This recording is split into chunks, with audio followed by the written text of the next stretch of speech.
line, you're going to be blessed for it, and they're going to be cursed for it. Trust me on this. I guarantee. It's somewhere or another. If they ripped you off for $20, they're going to pay through the nose for those $20. They will pay through, and there's nothing you done. And then somewhere along the line, you walk at home, and you fall out, you find $20 on the ground. You may put your hand in the pocket and say, "Oh man, I forgot all about this $100 I had here." One time I was going to the movies and I only had $10, and I was like, "Oh man, I can only buy the ticket." Well, I just walked and walked. Next thing you know, I found a $100 bill walking to the movies, and instead of being like, well, do I have to save money just to get either a small popcorn? Next thing I was walking to the movies saying, I'm getting chicken wings, I'm getting soda. I was macking that day in the movies, I tell you what. But anyway, so these organizations will use these same negative procedures, and even like yelling at the library, you can notify the librarian or ask somebody who's being disruptive, can they please lower their voice in a very nice way? And some people aren't even making noise, and that'll piss you off. You're not making a noise, and they'll come to you and say, can you please lower the headphones you got on? And even though you have it loaded, I'm like, what? I was like, you'd be better off not dialoguing with people like that. But even if you tell the librarian, hey man, this guy's just being obnoxious. It got to the point where if they were being obnoxious, I wouldn't leave. I just put plugs in, and they'll irritate everybody else. By that time, the librarian coming on her own and be like, you either be quiet or get out. So again, negatives, they fester and they irritate others. Even though they're trying to pinpoint one, they'll usually overshoot because it's so excessive and will hurt others, even their own children. So there's people who are in authority who will try to act like they're in authority. People try to get their last word. And again, it's not the last word that wins, but the last positive word. Although you can do the last word sometimes just to reflect their energy. So you'll know the solution before they even begun. So before they open their mouth, you already know how it's going to play out. These people who are unwilling to do their jobs correctly, technically it may be time to replace them. Or observe your employers like like Undercover Boss, in which the owner of the corporation, all the corporations, will show up to work and he knows all the in and outs of the company. I'm talking about soup to nuts. And then the boss comes in with some, actually the supervisor they put in that particular location is just bossing him around and telling him he's an idiot, and the guy knows the job better than this idiot who's, not idiot, but strong words, because I'd rather say why he's an idiot as opposed to naming him an idiot. But for this person who's doing the procedures incorrectly, and then saying he's no good, and then fires the head of the corporation. He's played the role, so he walks with his head down, say, "Oh, I'm fired," la la la, and then 2 days later he shows up to the head of the corporation, finding out the guy he hired was actually the big head honcho. Now he's fired. So, it shows that, your employees, either they work, you will know them by their construct, know them by who they are. One employer says two people don't have to like each other in order to work with one another, but it's important for two people to like each other and be compatible and work with one another to create a better, efficient atmosphere. So then people are going to hold resentment. They're going to take it out on their work. They're going to take it out on work days. So for a boss to say that is pure idiocracy. It's illogical, unsensible. So he's better off saying it's better to have people work together. It's better to create a better atmosphere with better workers, for good employees, for people who don't want to work, as opposed to one guy doing all the work and three guys just hanging around playing cards and laughing, and then creating it harder on the one guy who's trying to do his job and saying, well, you don't got to like each other to work with one another. Next thing you know, he's like, forget it, I quit. Or he becomes resentful. He would take it out on the boss, not meaning to, because the boss is just getting what he got, because he's saying, you don't got to like each other to work with one another. Okay, so I don't like you, boss. I'm going to take it out on you. I'm going to curse you out. You know what I'm saying? Why? Because you created that, as opposed to saying it's better to create a positive atmosphere and for people to work together, so then when he comes to the boss and says, yes, sir. Yes, sir.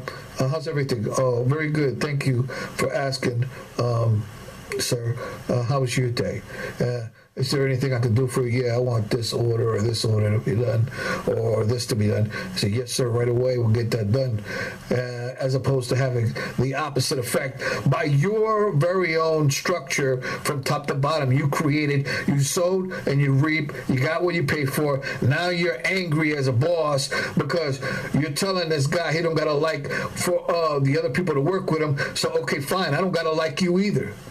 And therefore you sowed what you reap, and then now he's angry at the employee for giving him what he gave. In other words, you sowed, you reap. And then trying to blame it on the other guy, he's haranguing. So he's irritating his worker and thinking his worker's going to be like, oh, that's great. I love it when you argue, when you yell at me, you slap me around, you treat me like a dog. I love it, and I'm supposed to respect you now for it. Oh, no. That might work for somebody that loves to wallow in his own his own garbage, his own manure. But that's not going to work for somebody who's heavily structured and that actually wants to make you money, that actually wants to make a good product for you, that's actually working to help you. So your attempt is to solve matters on your own. Of course, eventually you'll learn that, when a boss is like that, you put it right to him. You don't have to go and wait till explode. As soon as he get up on you, no matter what he says, you say, excuse me, that's very disrespectful. I don't appreciate that. It'd be better if you would try to treat your employees. Now, he's going to disagree with you. Now, he's just going to want to argue with you. So you'd be like, yeah, okay, you want to argue? I'm not going to stand there and argue with you. I'll be like, all right, I'm going to get back to work. But I'm going to take my time. And next thing you know, he could either fire you and collect what you're good, or you may have a union where he may argue with you, and then the union will come and say, hey, back off, man, back off. The guy's doing a job. What more do you want? And so now it becomes when he had the power, when the owner had the power, or the manager, operations manager, or supervisor, whatever position is the superior, that he had the power to know, first of all, who are you dealing with, and then work with that personality in order to create the best product, the best work out of that individual in such a way that you empathize with them and you reciprocate in that energy to produce something that you're proud of, instead of haranguing individuals that make them miserable to work. So what you give, you get back. You sow and you reap. So know what type of solution you may want to use. And again, this is the brain. We'll go into the brain encephalon later. That's another subject. Again, follow the bouncing ball, and we'll get to you'll get to whatever you're searching for. It's only a matter of time. Learn and observe exactly what is going on before acting. Now, granted, especially me, when I was younger, I was oblivious to the way things work. So if you put it on me, I'm gonna put it on you.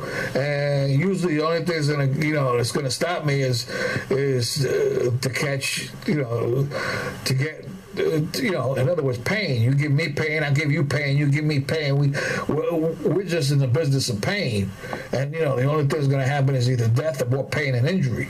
But once somebody give you pain, you'll be like, okay, I'll take your pain. I'll leave it. You won. You want, I'll take your pain. I'll leave.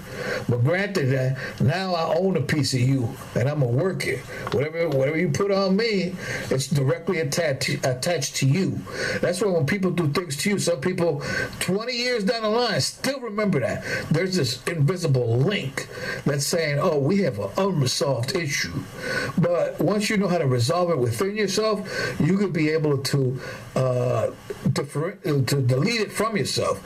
And that spirit is going to be pissed off. He's going to be pissed off, and he's coming back for you.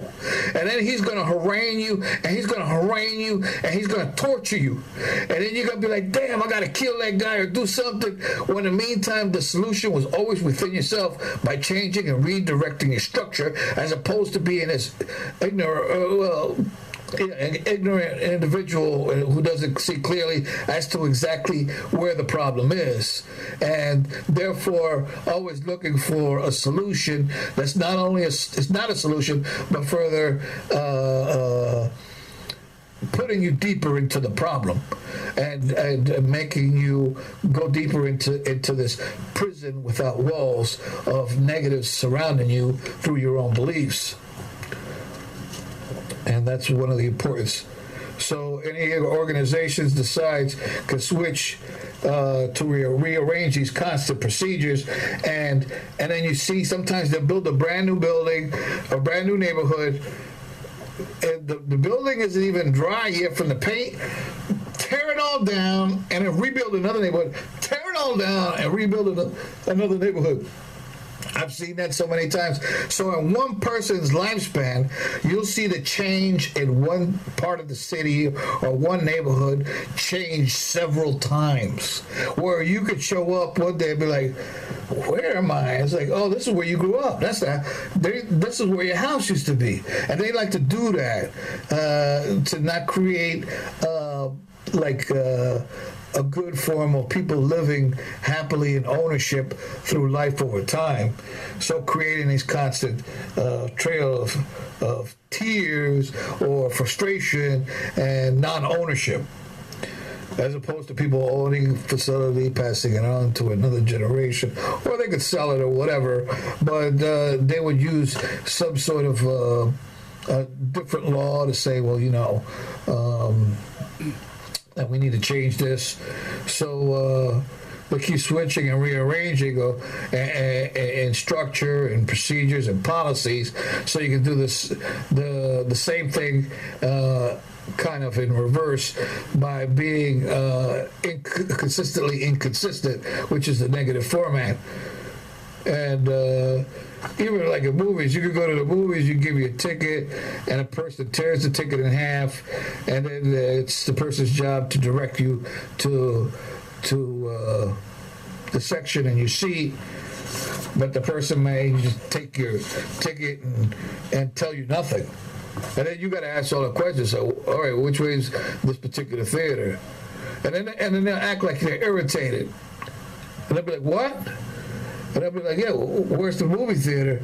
And sometimes it'll say movie 13, or movie theater 5 or whatever. But there's like 25 different movie showings, and you may have number 20, and 20 may be down the hall, 2 doors past the 3 or 4 different movie showing.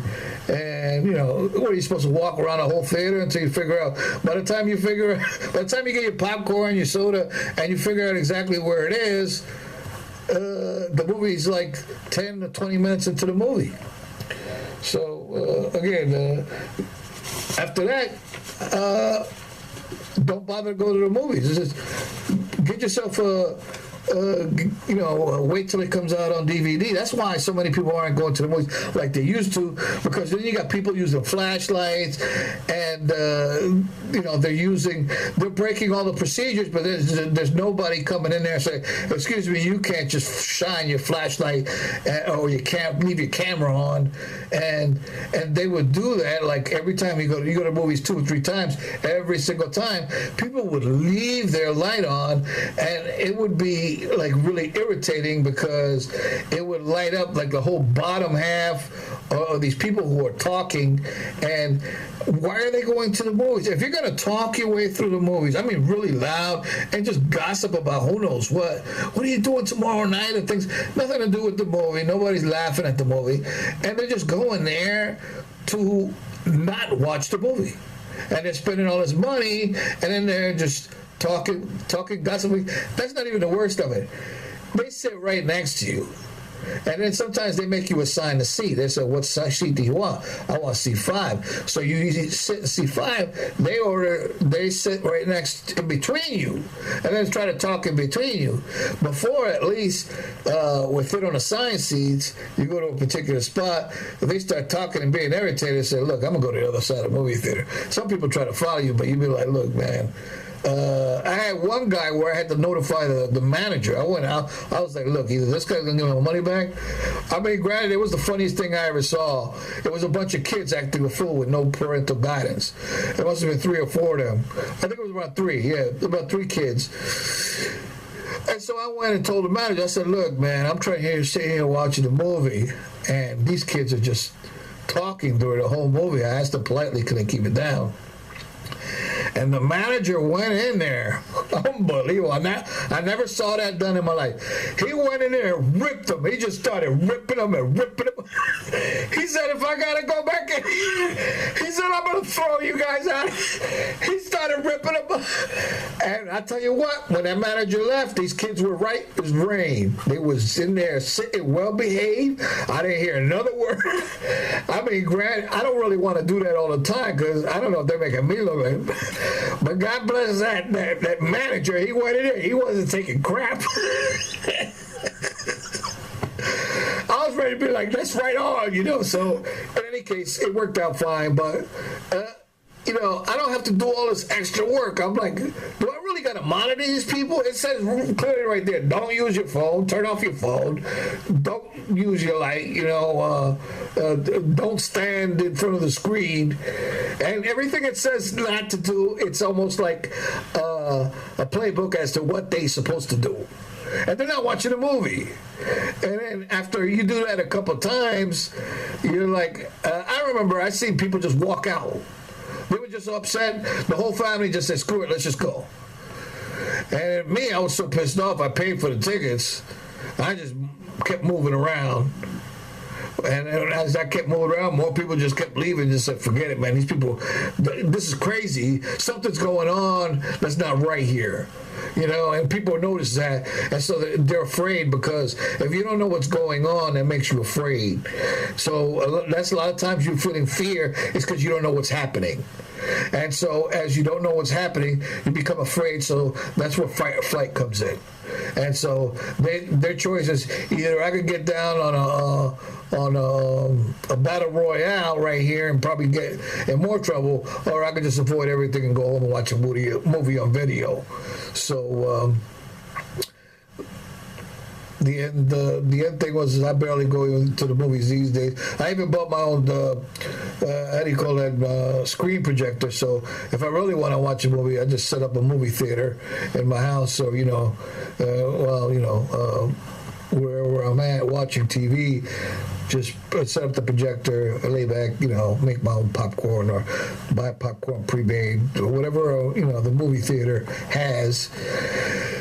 And then I do it by myself, you know, just me, myself, and I, and I'm watching the movie. It's less effort, less problems, less all this stuff that I'm not paying for that I never wanted is coming about due to this negative structure through the majority of ignorance. That's the end of this lesson.